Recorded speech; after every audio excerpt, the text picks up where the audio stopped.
ప్రకాశం జిల్లాలో మైనింగ్ డీడీఎంఎస్ శివశంకర్ సీబీఐకి అడ్డంగా బుక్కయ్యారు. Granite quarry యజమానుల నుంచి లంచాలు తీసుకుంటుండగా పట్టుకున్నారు. చీమకుర్తి, బల్లికురవ ప్రాంతాల్లో గ్రానైట్ క్వారీల తనిఖీకి మైనింగ్ అధికారి శివశంకర్ వెళ్లారు.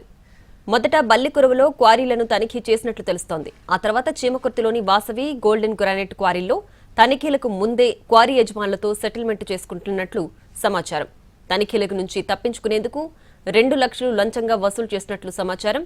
లంచం తీసుకుంటున్న శివశంకర్ను సీబీఐ అధికారులు వలపని పట్టుకున్నారు. శివశంకర్తో పాటు సంబంధిత క్వారీ యజమానులను కూడా సీబీఐ అధికారులు విజయవాడకు తరలించినట్లు సమాచారం.